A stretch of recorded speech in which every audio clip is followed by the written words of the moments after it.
Glen Philbrick. I'm at Hiddendale Farm. I'm in a house that's 107 years old, built by my ancestors. It's near Turtle Lake.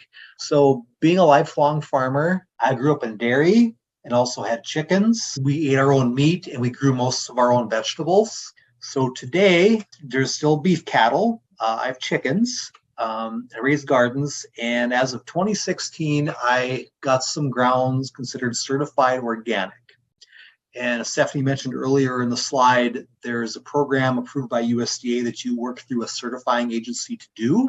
So here, besides cattle, I grow different plants and vegetables for seed. So I am a contract seed producer. I also have my hands in research, and some of it has been grant funded where I wrote the grant.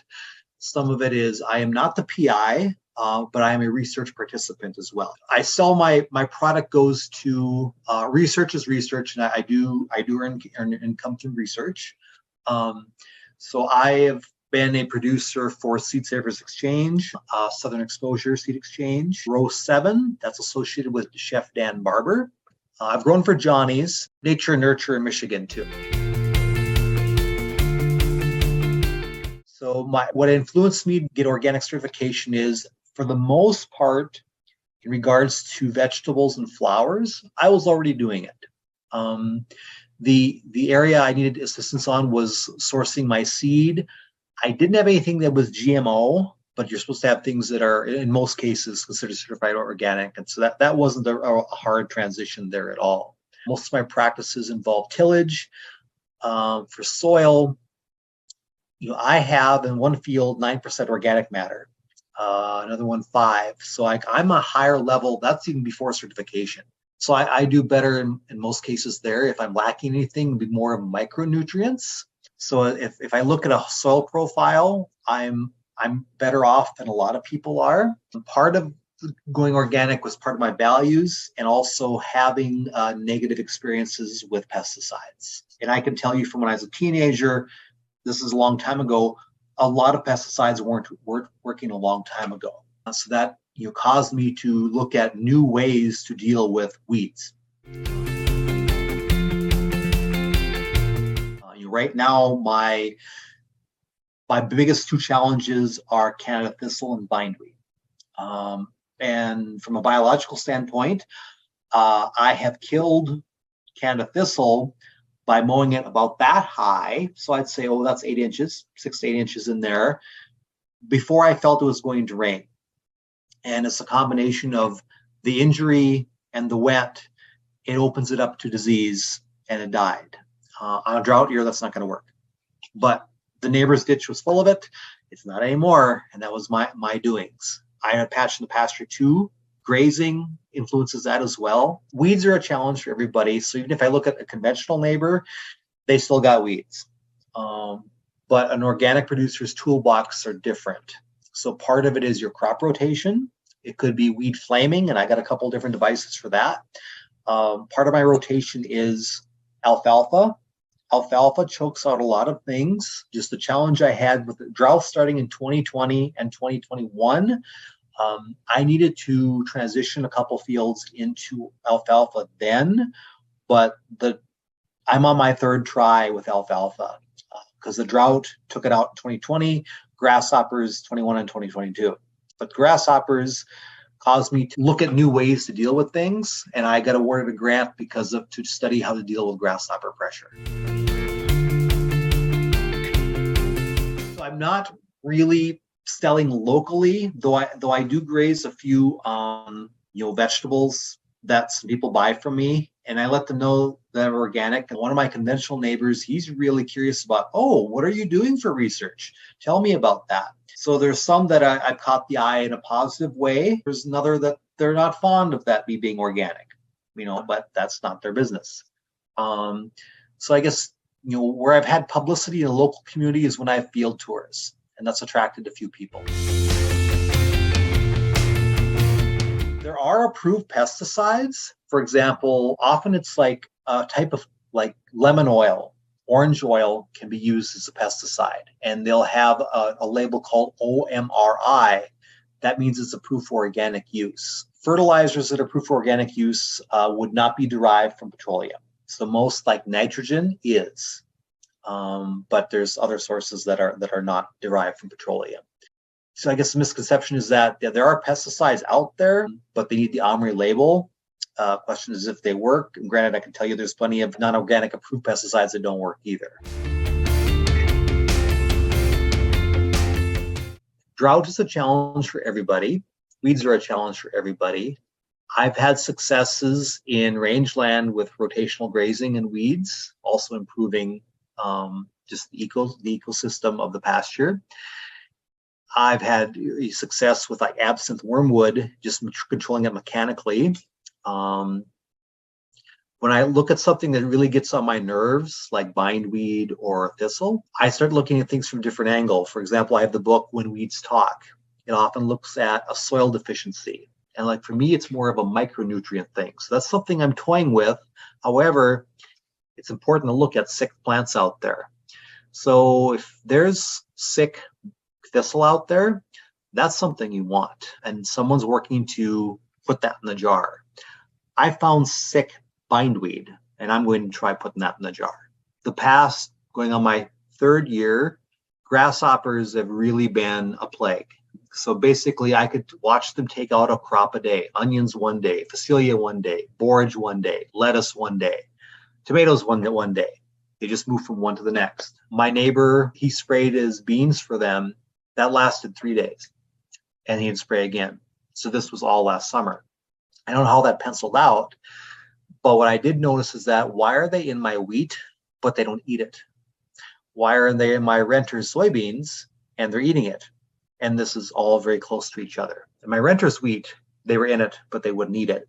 So this was resulted in me getting a grant. So I'm studying like Brix levels in plants and how to increase that, because grasshoppers don't like high sugar. They're the opposite of us. We like sugar. They don't. I think it messes with our digestive system. So when a challenge comes up, I look for an opportunity for research, because this is something I like to do, but also it's helped me in the long run be a better farmer. Granted, there's always things I cringe when I see bindweed. Anyway, I look at my alfalfa that I do have going, and it's like, oh, no weeds. So part of it, I look at things differently and how to deal with them. So often that requires research or talking to other people. However, I have to say some challenges have resulted in research grants for me, which I think is pretty cool. Being organic has helped me get some research grants. Research has paid me well. That's a plus sign. That there's also conventional research out there too. That's been a good market opportunity. Ecological sustainability. I know I have healthy soil. I was planting trees, and I can dig down and find lots of earthworms. That's a sign of a healthy ecosystem. If you don't have earthworms, you have to start asking questions. When I go to one of my ponds, there's lots of frogs, and frogs are a sign of a healthy ecosystem. So I got to figure out what the micronutrients or the tweaks are to deal with my bindweed and thistle in places.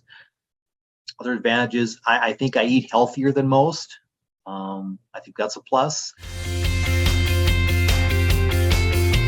I got into initially vegetables, and I did farmers market. I used to sell at the co-op in Bismarck, and it's like, I like growing vegetables. I don't like standing at a farmer's market though.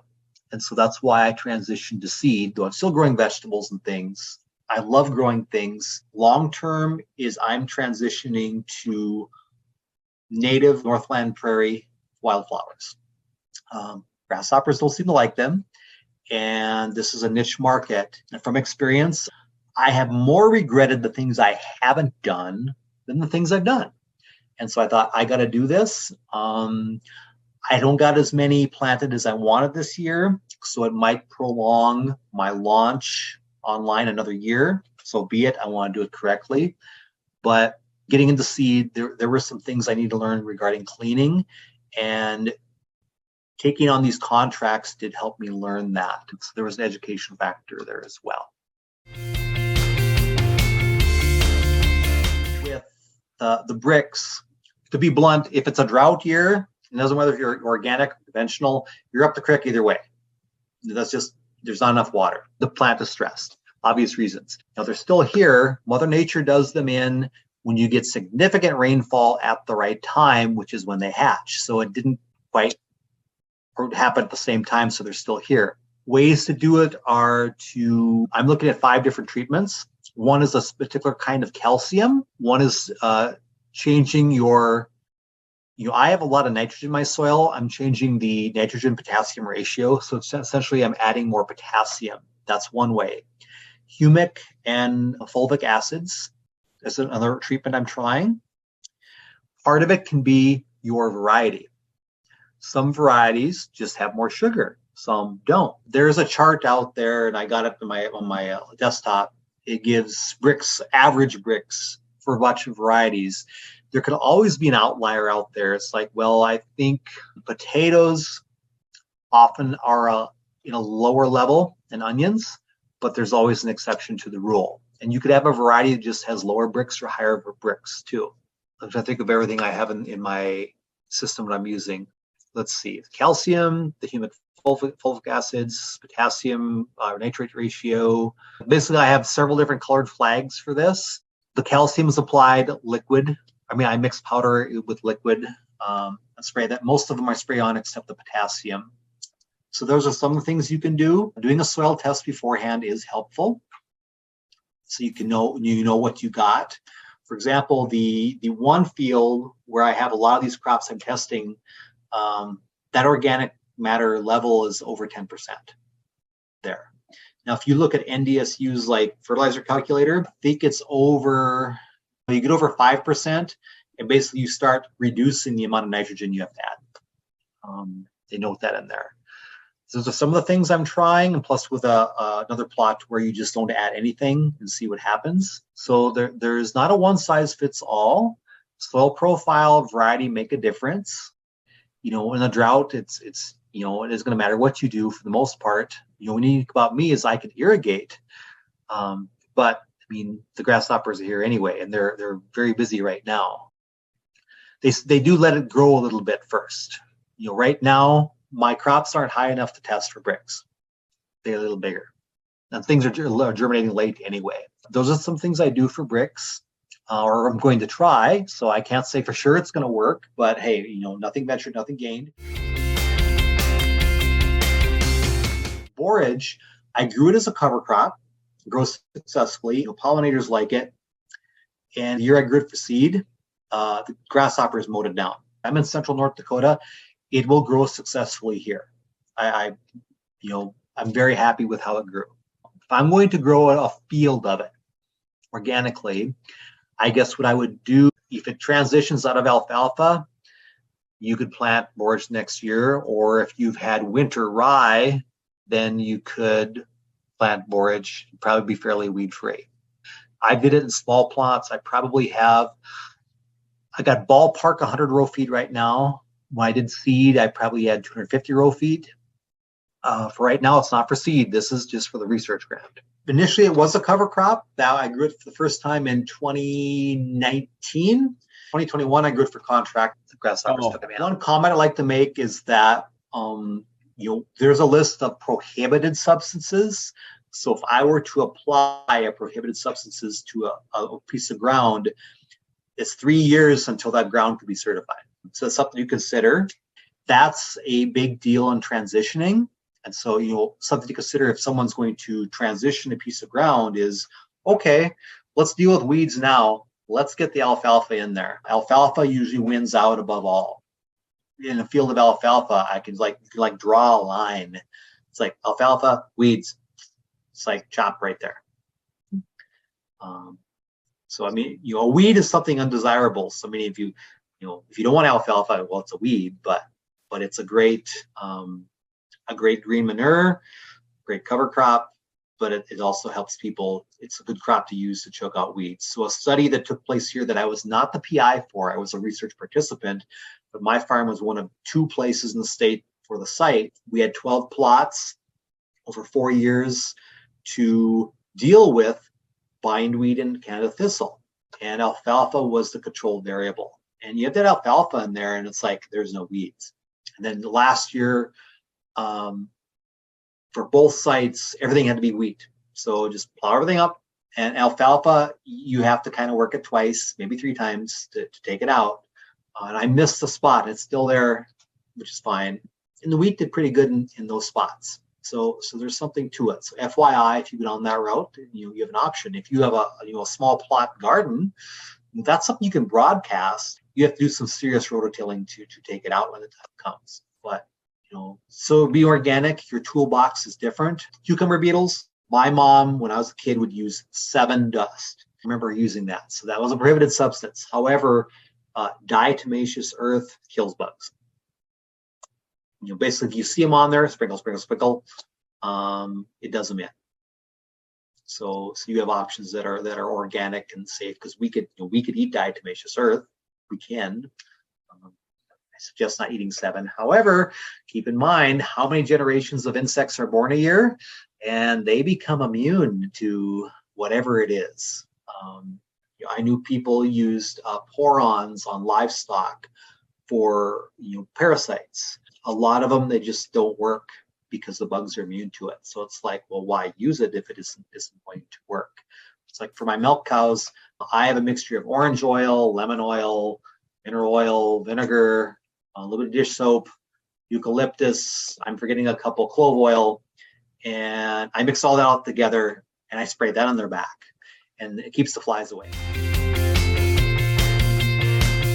First year is a lot of work. Now also depending on how many crops are you certifying. So because I have over a dozen in this grant, it takes me a while. It's on software. It used to be all Word documents. I can't remember how many hours it took me. The first time I did it, I think I spent a solid 7 hours doing it. After I get in tonight, I need to update some things. And so I'll go through the list. I expect to spend at least an hour sometime after dark trying to update some things, because I have a file due on Monday. Because basically I have, list of seed sources, what's going in each field. Are you using, an added substance? For example, I'm using GSR calcium and organic calcium. I have to list, here's where they're from, here's the proof that they're organic. That's time consuming. So there's a lot of scanning or downloading the certificate and getting that uploaded. So if you do just one thing, it's gonna be pretty easy. But because I have a bunch of things on my plate or that I grow, it's more time consuming because of that. If there's a variety you really like and you can't get it organic, doesn't mean you can't plant it. You can, if as long as it's non-GMO and you can prove that, they're out, I can't get it, you can grow that. Or if you're growing a variety that's on conventional ground, there's a process to get that when you grow it for seed again that can be considered organic. GMO is off the table. That's out of the question. But there are a few exceptions to the rule for sourcing seeds, which is a big deal. There are seed companies who can say they have growers. It's like this one grower said, this is the best lettuce I've ever grown, and they're in Virginia. And then talk to someone in Washington, and they'll say this is the worst variety I've ever grown. So, local environments influence that. And that's something to consider no matter what you're growing.